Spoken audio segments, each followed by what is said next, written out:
welcome. It's your man, God of Dots, back with another episode of The Audible. Hope everybody's having a good day. Hope everybody's having a good week. Won't be long. Those that know, brother got some stuff going on. Like I said, hope everybody's had a good week. Looking forward to this weekend football. Miss Murph, how you doing? Yeah, Miss Murph, we had to sneak off. Had to sneak off for a minute, but I ain't got to speak on it too much, but hey, big week of football coming up. Starting with tonight, a lot of big games on the schedule. We're gonna break it down and give you my thoughts, my opinions, my picks, and whatnot. Like I said, we're working on. I'm not sure when I'm gonna premiere it. I'm going to have a new segment on the show coming soon. So hopefully we'll get that done soon. Had a little bit of housekeeping. I may or may not do a show over here Friday because our brother's schedule been kind of busy. It's been a long work week, but hey, trying to cram a lot of stuff in before the holidays get here. Though working people know what I'm talking about. But anyway, let's kind of get into it. Starting with tonight, very big game tonight. Very, very, very, very big game tonight. You got the Bengals going up against the Baltimore Ravens. Both teams coming off a loss on Sunday, short week. Baltimore is at home.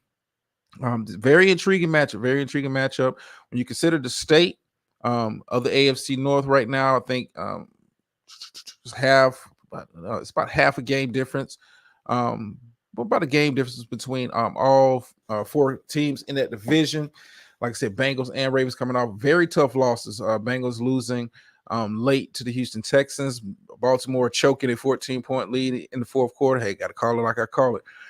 Ooh, very, very, very intriguing matchup. I'm not sure which way to go with this one. I mean, it is a short week. I have Baltimore, going into this past Sunday as my number one team in the league based on what I've seen. I think with a short week, that means less practice times for the players. This deep into the season, oh man, it's hard to kind of pick against the Baltimore running game in a short week. Mainly because Cincinnati, like the defense has played better, but Houston was able to expose some holes in that defense, was able to kind of get the ground game going, get the passing attack going. Like I said, it's a short week, so it's a lot to kind of clean up. I think with Baltimore has less to kind of clean up because they played well, just kind of faltered late, some untimely picks by Lamar Jackson, some bad decisions. You haven't seen that too much this year as far as him putting the ball in harm's way. But on a short week, I got to go Baltimore. I think Baltimore kind of looks at Sunday as a lost opportunity. For all intents and purposes, they outplayed Cleveland for the most part, but Cleveland played well in the fourth quarter. And with any team, you got to play well all 4 quarters of the game. All 4 quarters of the game, you got to be locked in. You got to be tight with your execution. Baltimore just kind of faltered. Cincinnati, is on the road back. I'm not going to go too hard on them for losing to a Texas team who's surprising a lot of people, including myself, this season by the way they played. I think Joe Burrow in the offense, they'll play well tonight. I think they'll play well enough tonight, to make it a respectable game. I'm not going to say Baltimore's going to blow them out, but this is a very big game when you talk about power teams in the AFC. Before the season started, of course, I had Chiefs, I had Bills, and I had Bengals as my tier 1 teams. This rotation has kind of changed as the season has gone on. Chiefs are still on that tier 1. Baltimore has moved up to that tier 1 of team. Buffalo and Cincinnati have kind of fallen off. Buffalo's really fallen off. We'll talk about them a little bit later. But Cincinnati has kind of clawed their way back into contention. This division overall is kind of set up a very big week for them because, you have interdivision matchups. So for tonight's game, short week, Baltimore at home, don't have to travel. I'm picking Baltimore in this one in a very close game. I think it'll be a very close game. I'm not sure if it'll be a high scoring game. You have 2 of the better quarterbacks in the league. One guy who's already won MVP, another quarterback who's been in the MVP conversation the past couple of seasons. So I think it'll be a very, very good game. But I got to go Baltimore. I got to go Baltimore in this situation. Like I said, short week. If this had been like a week or 2 down the road, maybe be having a different kind of conversation. Baltimore's got some things to clean up. Cincinnati's got some things to clean up. Short week. I got to go with the home team. I usually go with the home team on the short week. So. Let's see what else we got going on. Like I said, AFC North is kind of setting the tone. It's kind of setting the tone. And as big as tonight's game is, when we're talking about playoff standings, teams jockeying for position for the playoffs, this is not even the biggest game of the week. It's not even the biggest game of the week. Another big game on the week. We're talking about the 1 o'clock kickoffs on Sunday. You got Steelers and Browns. Now, Browns received some bad news this past week. Deshaun Watson is out for the remainder of the season. He's going to have surgery on his throwing shoulder. It's also revealed that he had a high ankle sprain at points of the game this past Sunday. So that means PJ Walker will be your starting quarterback for the remainder of the season. I'm not going to say the Cleveland Browns season is over. This is based off how PJ Walker has played in the time he's had some starts this season. The team is not really focused on the passing game, meaning they're not dependent on the passing game like that. Deshaun Watson has been kind of up and down with his play this season. So, if you have PJ Walker, you have the run game, you have one of the best defenses in the league. At home playing a very good Steelers team. Steelers, if you was checking out my preseason stuff, and if you haven't, go back and check it out. Like, share, subscribe, all that good stuff. Steelers was one of my dark horse teams, a team I thought, hey, they could possibly make some noise. That wasn't going to be looked at. It's not a sexy team. Neither one of these teams are a sexy team. These are not media darlings. When we talk about getting a lot of airtime and all that kind of stuff. But the Steelers, they have a very good defense. The running game is kind of coming alive with Harris and Warren in that backfield. Kenny Pickett is kind of the X factor for me in this game. I haven't liked the progression I've seen out of Kenny Pickett this season. I thought he was going to take another step forward with some of the weapons that they have on the outside. It just has not manifested on the stat sheets thus far. I think this is like with the Bengals and the Ravens. This is a division game, typically a close. Very, very, very, very. I think it'll be a very low scoring game. Considering PJ Walker, Browns like to kind of take the air out of the ball. It depend on that run game. Kareem Hunt, Ford back there in the backfield. Mari Cooper has developed some sort of a connection with PJ Walker, so he's not coming in cold. But I'm not sure if PJ Walker can carry them across the finish line. But just for this Sunday, I'm going to pick Browns. In this one. Simple for the fact, I think their defense is slightly better than Pittsburgh's, and I think the offense is slightly better than what I've seen out of Pittsburgh. Pittsburgh, even though they have a winning record, when you look at the stats, they've been outgained by so many yards this season. The offense is just not, come together like I thought it would prior to the season started.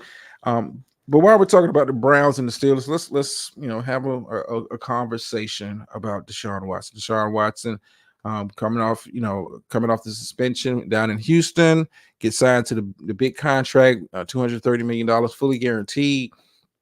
With Cleveland, they gave up some picks to get him.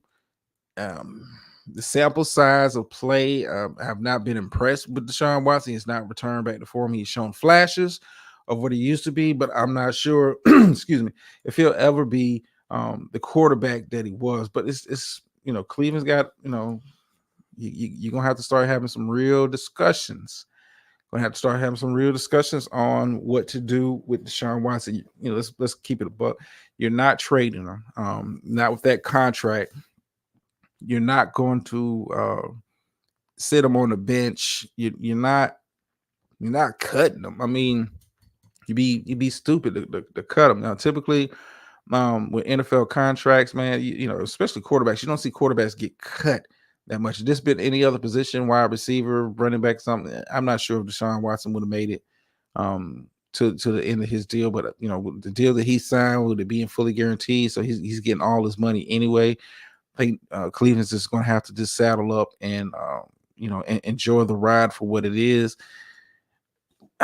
He's done for the year. We'll see what he looks like next season, but we got to focus on this season for right now. But yeah, Cleveland fans, leave a comment, say something, or not about what you think about Deshaun Watson being, your quarterback of the future. Is it time to, possibly look for a quarterback in a draft? You've got kind of 2 seasons and well, season and a half work of film. Deshaun Watson, like I said, he hasn't looked good. He's shown flashes here and there, but he's not resembling the top 5 quarterback he was before the suspension. I'm not sure he'll ever get back to that position, but that's a situation to monitor if you're a Cleveland fan. But for this Sunday, I got Browns over the Steelers. I think it'll be a very low scoring affair, a very good defensive battle, old school football, AFC North. I'm loving it. And as hyped as I am for the first 2 games, guess what? That is not the best game of the week. Speaking of the 1 o'clock slate, before we get into some other games, you got Raiders and Dolphins. Raiders showing a little bit of life the last couple of weeks, or kind of like on the fringe of the playoffs, in their wild card races. We start to heat up on the back half of the season. Dolphins looking to, put the beat down on them. Dolphins are at home. I do think the Dolphins will win.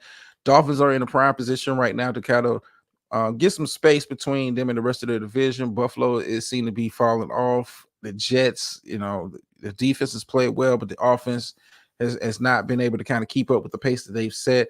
I think Miami is in a perfect position right now. If you're smart, Miami, if you're smart, these are the kind of games where you put teams away. The odds in Vegas are that Dolphins are the favorite, and rightfully so with the offense that they have. Tua is having a fantastic year. Tyreek Hill is having a fantastic year. I've liked what I've seen since the Raiders made the coaching change. Have a rookie starting at quarterback. They've looked well the past couple of weeks, but I'm not picking them against Miami. Not at home. I think Miami, continues to get some distance from the rest of their division, and the way the teams are trending. This is a team that has been trending up for the most part of the season. This is an opportunity for them to kind of really put some distance between themselves and the Buffalo Bills and the New York Jets. Go ahead and try to lock up the division as early as possible. That way you can kind of rest players and that kind of stuff. I don't think Miami's going to be pushing for the number 1 seed, but hey, go ahead, lock up the division as quickly as you can. Get that out of the way. That way you're not fighting, scratching and clawing at the end of the season. Speaking of scratching and clawing, Lions and Bears. Oh boy. It's been reported that Justin Fields is set to return to the lineup. I'm not sure that's going to make any bit of a difference. You're playing against a very good Detroit. Yes, Miss Murph, that is the game of the week, and we're gonna talk about it. We're gonna talk about your team, your Eagles. We're gonna talk about them. Trust me, they're gonna get their proper shine on the show. They're gonna get their proper shine on the show because I'm looking forward to that game. But I don't want to skip ahead just yet. Bears Lions. I'm not seeing this being much of a contest. Not the way that the Bears have played. Okay, since Fields is out, but Fields is back. I think this is kind of a lost season for Chicago. I can't pick them against the Lions. The Lions right now to me are the second best team in the NFC. Offense is clicking. Now, I am concerned. I talked about this on Tuesday's show. I am concerned about the way Detroit's defense has played the last couple of games, out in the line a lot of yards, not getting enough pressure on the quarterback. I think this is a game for them to kind of get back to their roots from early in the season when they were putting pressure on opposing quarterbacks and opposing offenses. I think this is a perfect game for them to kind of get back into the lab and get back to what was working for them. Like I said, the offense has been clicking. I don't think you need to tweak anything with the offense. The running game is improving as the season's gone on in Detroit. But defensively, I got some questions, Detroit. I got some questions. I got some questions.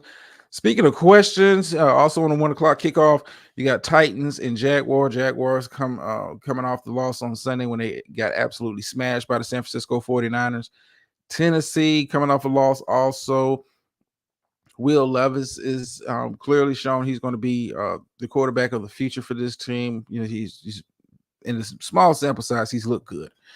He's looked good, especially for a rookie. He's looked good in small sample size. Now, I do think Tennessee, if they want to have a chance to win this game, I think you got to lean heavy on Derrick Henry, get the running game going, make life a little bit easier for Will Levis. But if you depend on Will Levis to kind of get after it, I think Jacksonville comes in with the pride a little bit hurt after getting stomped out in one of the marquee games from this past Sunday. They're at home. I do think Jacksonville takes care of business at home against the Titans. I do think it'll be a very competitive game. Like I said, Tennessee, this is a game you got to really, take the air out of the ball. Derrick Henry left, Derrick Henry right.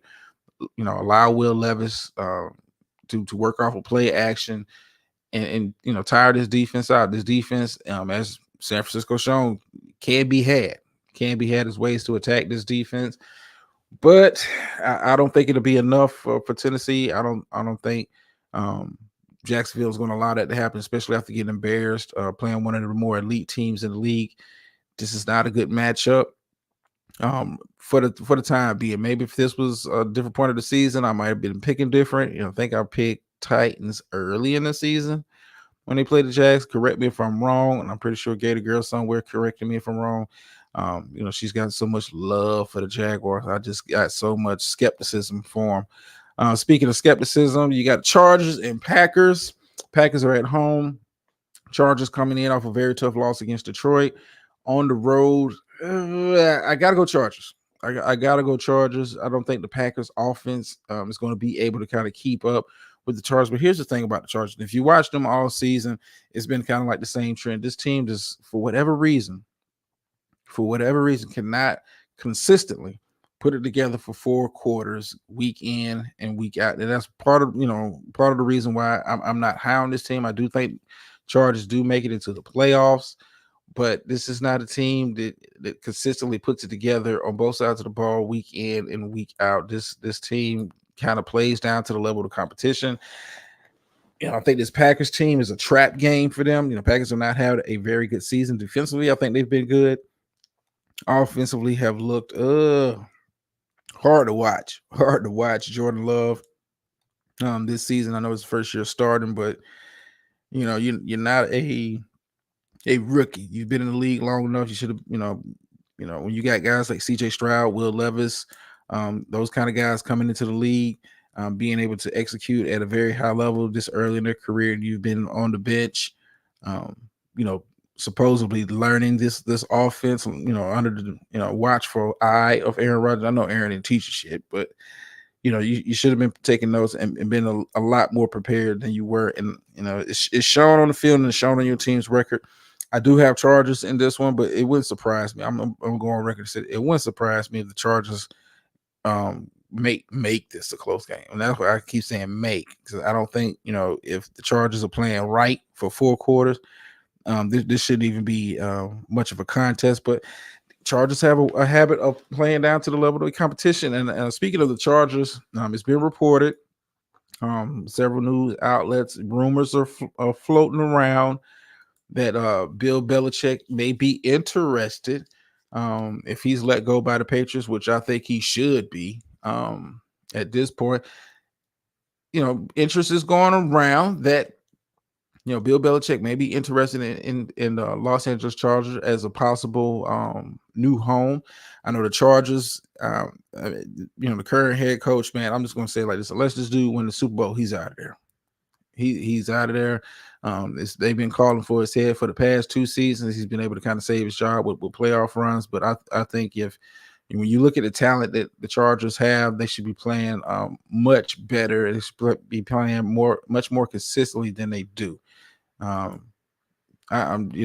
just for this week, I'm not going to dive too much and segue too much off of the script. I do have Chargers over the Packers. Some of the other games that are on the schedule for the 1:00 kickoff, you have Cardinals and Texans. I do have Texans in this one. I do think the Cardinals, they've done all season, have fought and stayed in a lot of games. You had to return to Kyler Murray last week. But I like CJ Stroud, and this was CJ Stroud at home, and Houston continues to surprise. Because surprise. If I'm gonna say this, if Houston ends up with a winning record, whether they make the playoffs or not, if Houston ends up with a winning record this year, it's almost, you have to kind of give rap coach of the year to DeMeco Ryans for the job that he's done with the talent that they have, with the injuries they've battled through in Houston. having a rookie quarterback play as well as he's played. CJ Stroud, I think, unless he falls off a cliff, is locked up the offensive rookie of the year. If Houston ends up with a winning record, like I said, whether or not they make the playoffs is still up for debate. It's kind of a tight dog race in the AFC. But if they end up with a winning record, you have to kind of, in my opinion, you got to get a coach of the year to D'Amico Ryan's, because nobody it had them playing at the level that they're playing at. Nobody had them with the record that they have right now at this point of the season. Nobody. You'd be hard pressed to find even a Texans fan who thought this team was going to be where they're at right now. You'd be hard pressed, and if they tell you they did, they lying to you. They lied to you. Also, with a 1 o'clock kickoff, you have Cowboys and Panthers. I'm not overlooking the Panthers because last time we overlooked the team. I'm looking at you, Arizona Cardinals. We played down, didn't play how we're supposed to play. I do think the Cowboys win. We are on the road in Carolina. I think Carolina is a team that can be kind of taken advantage of, kind of like the New York Giants. So I'm expecting the Cowboys to win. I'm not going to spend too much time bloviating over them. I do think Dak Prescott has played well this season. He's got to be in the MVP conversation based on his level of play. And Carolina is not the team I thought they were. I thought, this defense was going to be able to kind of carry them. I thought the run game was going to be a whole lot better. Miles Sanders is up there in Carolina, still in the check. Still in it. I don't think the dude has 400 yards on the season. And he's getting paid, for a running back in today's market. He's got a nice piece of change. Oh man, he's still in the check. Still, I don't think the dude got 400 yards. I don't think the dude got 400 yards. I mean, it's been bad in Carolina. It's been bad in Carolina. Bryce Young is taking his lumps. They just don't have the talent on the offensive side of the ball. The defense has not been able to kind of hold up the end of the bargain. But it's it is what it is. I got Cowboys in this one. Like I said, I'm not going to spend too much time dwelling on the Cowboys. Also, with a 1 o'clock kickoff, you have Giants and Commanders. Yeah, before the season, I might have been interested in this game. I'm not gonna lie to you, Giants fans. It's been a rough year. I do think Washington wins. Washington is at home. I think Washington has kind of lived up to my expectations coming into the season. Probably exceeded them a little bit when we consider how well Sam Howell has kind of played at stretches during this year. The Giants, they have the look of a team. They have the look of a team when you watch them out on the field, when you watch the body language. Not even talking about from the players, talking about from the coaching staff. This team just looks like, hey man, they're ready for the season to end. They're ready for the season to end. If they could hit fast forward, they would. It has been a long, tough season for Giants fans. It's been a long, tough season for this team. I thought this team would be a little bit better, considering they was a playoff team last year. Just has not manifested. Washington, if they continue to play, they've been competitive in a lot of games. They've given teams a run for their money. They've been in it. I haven't seen them get destroyed like I've seen the Giants get destroyed on several occasions this season. So I got Commanders. At home. I don't think, and I really don't think it'll be that close. I got Commanders by double digits in this one. Moving on to some of the 4 o'clock games, you got Buccaneers and 49ers. Very intriguing matchup. Buccaneers have kind of flown under the radar for the most part of the season, but the 49ers are coming off a beat down, coming off the bye week, came on and beat down the Jacksonville Jaguars, took care of business. The offense seems to be clicking and back on track. McCaffrey is doing his thing. Deebo Samuel's back in the lineup. Brock Purdy has kind of cleaned up some of the issues he was having during a 3-game losing streak. But Tampa Bay is, like I said, is a team that's been flying under the radar. Defense has been kind of sneakily good. Offense has been okay enough for them to remain competitive in a lot of these games. But 49ers at home, it's going to be hard for me to pick against them, especially off what I've seen against the Jacksonville Jaguars last week. Coming off their bye, they cleaned up a lot of the issues they had during that 3-game losing streak.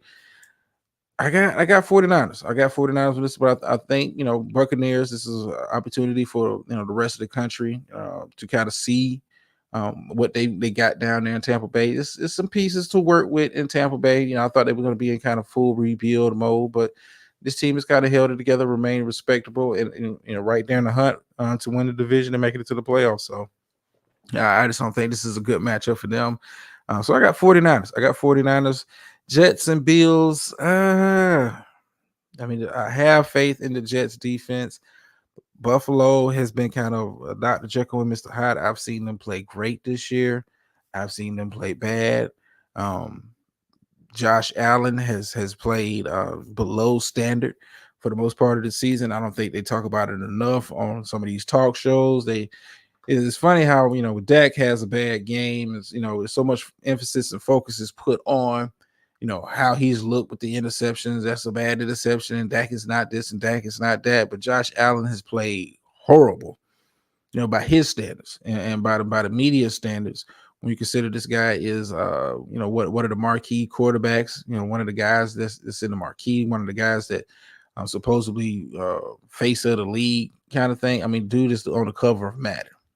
They're trying to promote you when you make it on the cover of Madden, but he has not played up to that level. They just fired the offensive coordinators to come out. That Josh Allen was not too happy about it, but I think you got to kind of do something to kind of you got to do something to kind of jolt the team. This team right now is trending down. Buffalo, like I said, coming into the season was one of my tier one teams, but I can't put them tier one, tier two, or I mean you're borderline tier three at this time. I mean the way the AFC is kind of shaping up, 10-7 may not get you into the playoffs.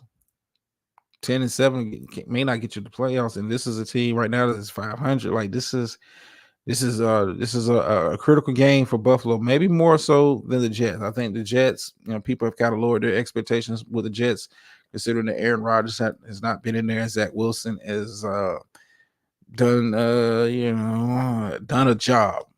I can't really grade him. But this is, I get the Jets a little slack, but Buffalo, nah. But for this matchup, a part of me says Jets.